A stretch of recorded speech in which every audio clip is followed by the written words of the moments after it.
Eleventh class last exercise हमने 6.2 complete की थी। आई होप आपने की होगी, समझ आ गई होगी। आज हम स्टार्ट कर रहे हैं एक्सरसाइज 6.3। ये भी सो इजी एक्सरसाइज है और इसमें लगभग फोर पार्ट्स हैं या 10 पार्ट्स भी आगे, तो आपको सभी पार्ट्स करने। कल संडे हैं तो आप इजीली यहाँ तक कंप्लीट कर लोगे। तो शुरू करते हैं 6.3। फर्स्ट क्वेश्चन है, रूल्स वही हैं जो अभी आपने समझे थे लास्ट टू एक्सरसाइज में। What could be the possible ones digit of the square root of each of the following numbers. उसने कहा है 9801 है, ठीक है। अगर हम इसका स्क्वायर रूट निकालें, भूल तो नहीं गए स्क्वायर रूट कौन सा होगा, क्या मीनिंग है स्क्वायर रूट का? नो। जैसे कि 81 है, 81 किसका स्क्वायर रूट है? इस 81 का स्क्वायर रूट क्या है? 9, क्योंकि 9 9 जा 81 होता है। 64 का स्क्वायर रूट क्या है? 8, क्योंकि 8 8 जा 64। ऐसे ही वो कह रहा है कि ये भी कोई नंबर है, इसका स्क्वायर रूट बताना है और इसका स्क्वायर रूट भी नहीं बताना है। इसके स्क्वायर रूट में जो वंस डिजिट पे जो नंबर डिजिट आनी चाहिए वंस प्लेस पे, वो बतानी है, ठीक है।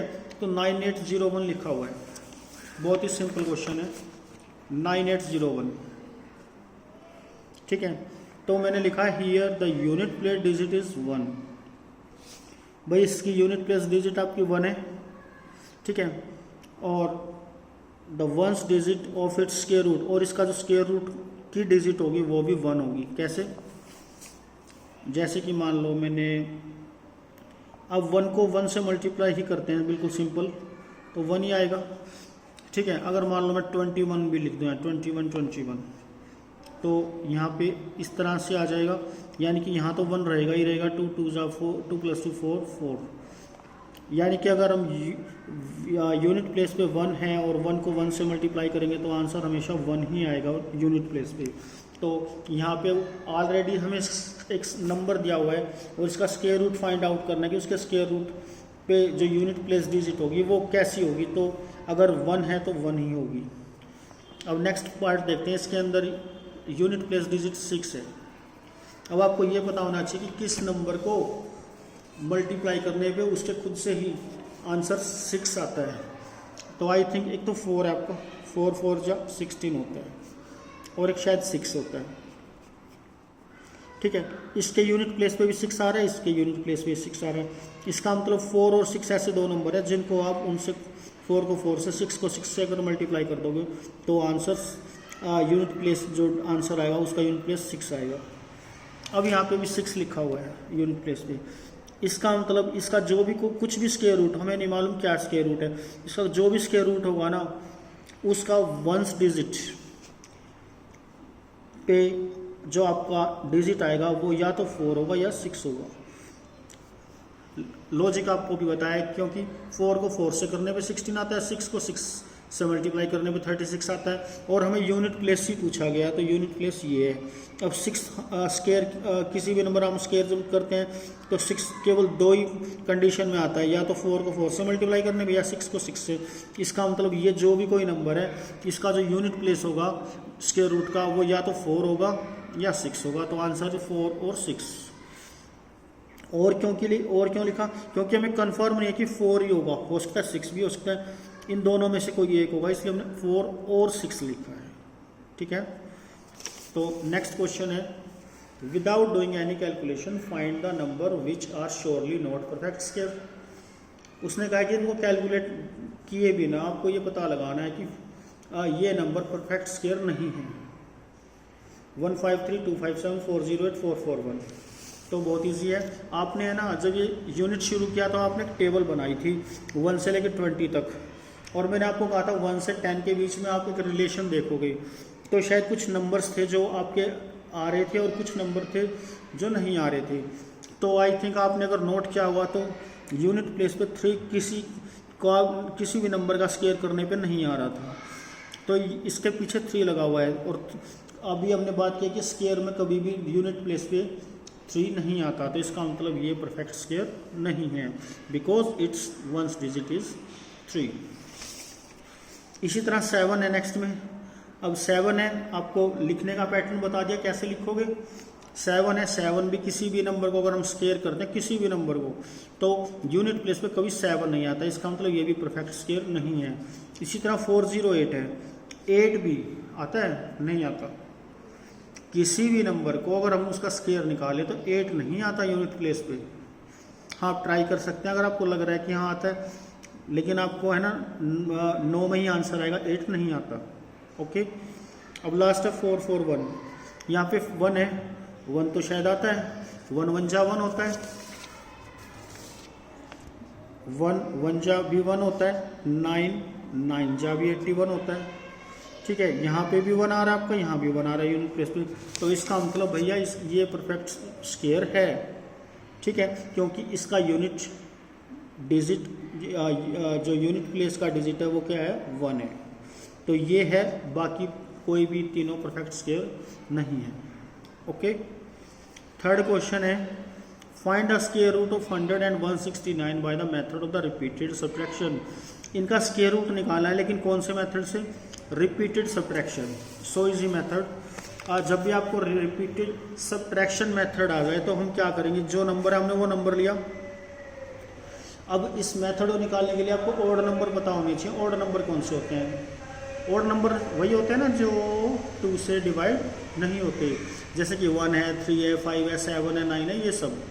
ठीक है, तो हम कंटिन्यू है ना, हम क्या करेंगे, जो नंबर लिया हमने उसमें से फर्स्ट ऑर्डर नंबर को सब्ट्रैक्ट कर दिया, जो आंसर आया उसमें से नेक्स्ट ऑर्डर नंबर को सब्ट्रैक्ट कर दिया, ऐसे ही उससे जो आंसर आया उसमें फिर नेक्स्ट को कर दिया, करते चलेंगे।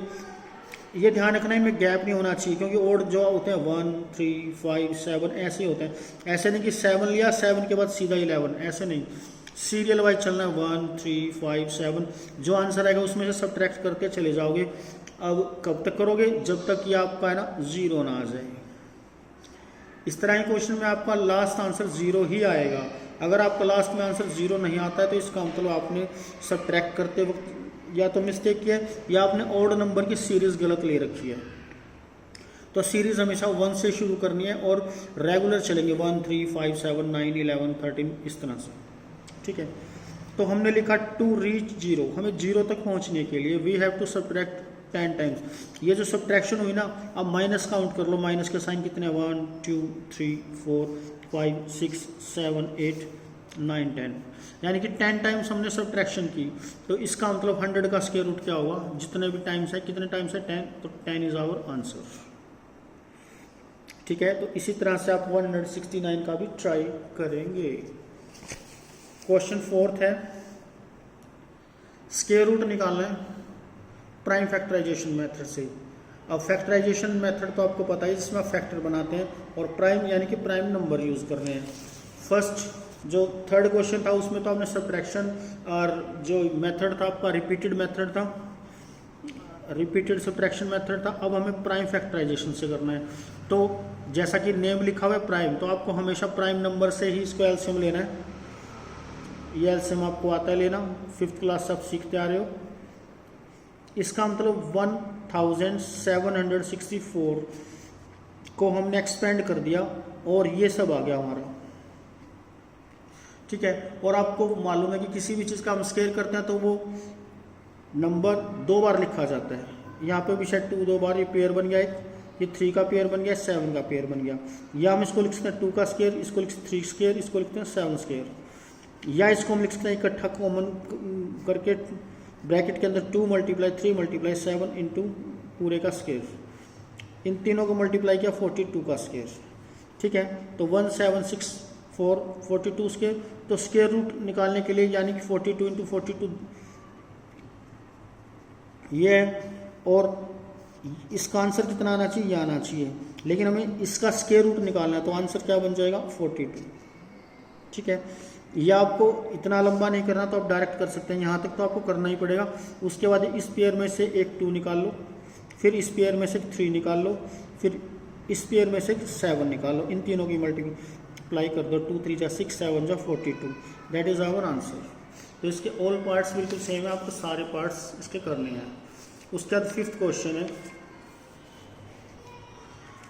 5th क्वेश्चन है, for each of the following numbers find the smallest whole number by which it should be multiplied so as to get a perfect square number। यहीं तक पढ़ते हैं हम पहले। उसने कहा है ये कुछ नीचे नंबर दिए हुए हैं, इनको है ना किस स्मॉलेस्ट होल नंबर से मल्टीप्लाई कर दें ताकि ये एक परफेक्ट स्क्वायर बन जाए। और भाई अगर ये परफेक्ट स्क्वायर बन जाए ना तो उसके बाद उसने कहा है कि फिर उसका स्क्वायर रूट भी निकाल देना, जो परफेक्ट स्क्वायर बनेगा उसका। Find the square root of the square number so obtain, यानी कि जो आपको नंबर आएगा ना मल्टीप्लाई करने के बाद इससे, उसका स्क्वायर रूट भी निकालना है। ठीक है, तो मैंने इसका फोर्थ पार्ट लिया है, रिमेनिंग आर सेम 2028 लिया है। इसका पहले मैंने प्राइम फैक्टराइजेशन कर लिया ये। ठीक है, कई बच्चे हैं ना इसको लास्ट में आके भी लिखते हैं 13, इसकी कोई नीड नहीं होती क्योंकि आपको मालूम है कि इससे आगे जा ही नहीं रहा, तो आप यहाँ पे भी छोड़ सकते हो, एक लाइन हम क्यों वेस्ट करें। तो आपने लिखा 2028 इक्वल है 2 × 2 × 3 × 13 × 13 ये। अब यहाँ हम ये देखते हैं पेयर किस किस नंबर के बन रहे हैं। अरे 2 के बन रहे हैं, 13 के बन रहे हैं, ये 3 इसका कोई दोस्त नहीं मिला हमें। इसका मतलब अगर एक 3 और मिल जाता ना तो बात बन जाती। बस यही हमारा आंसर है। तो 3 is the required number by which it should be multiplied so as to get a perfect square number. इसका मतलब 3 ही एक ऐसा नंबर है, अगर हम इस नंबर को 2028 को 3 से मल्टीप्लाई कर दें तो ये एक परफेक्ट स्क्वायर बन जाएगा। चलो करके देख लेते हैं। 2028 को 3 से मल्टीप्लाई किया 6084 आ गया। अब इसका हमने दोबारा से फिर प्राइम फैक्टराइजेशन किया,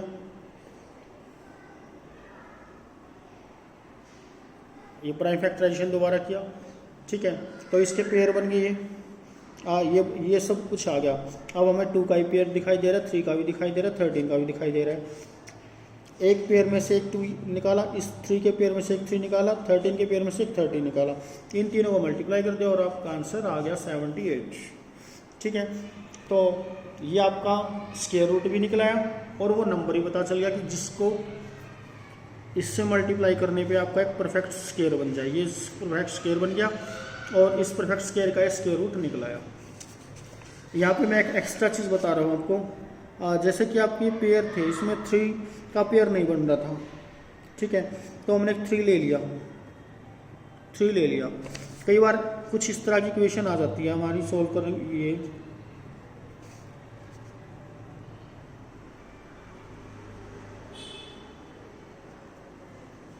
अब ये आ गया मान लो, अब इसके अंदर पेयर 2 का भी बन रहा है, 7 का भी बन रहा है, 3 का नहीं बन रहा, 5 का नहीं बन रहा। तो इस केस में हम क्या करेंगे, यानी एक 3 हमें एक्स्ट्रा लेना पड़ेगा और एक 5, यानी 5 3 15। तो आपका रिक्वायर्ड नंबर क्या बनेगा 15। तो यहाँ 3 के प्लेस पे आपको क्या लिखना पड़ेगा 15। ये इसमें नहीं है, कुछ हो सकता है कि आप जितने भी पार्ट्स हैं उनमें कोई पार्ट करो तो शायद कोई ऐसा क्वेश्चन आपको आ जाए, तो इसमें घबराने की जरूरत नहीं है। जिस भी नंबर का पेयर नहीं बनेगा आपको वो एक नंबर और लेना है। अगर 3 का नहीं बना 3 लिया, 5 का भी नहीं बना 5 का, यानी 5 3 15, यानी कि 15 हो जाएगा। फिर इस नंबर को गिवन नंबर से मल्टीप्लाई करेंगे तो वो एक परफेक्ट स्क्वायर बन जाएगा। उसके बाद फिर से एलसीएम लेंगे, पेयर बना देंगे और स्क्वायर रूट निकल आएगा। ओके, तो उसके बाद 5th क्वेश्चन आज चलो 5th तक ही कर लेते हैं। मंडे को हम इसको आगे करेंगे। तो पार्ट 1 आज आपका कंप्लीट। यहाँ तक आप प्लीज़ ध्यान से करना। Okay, thank you.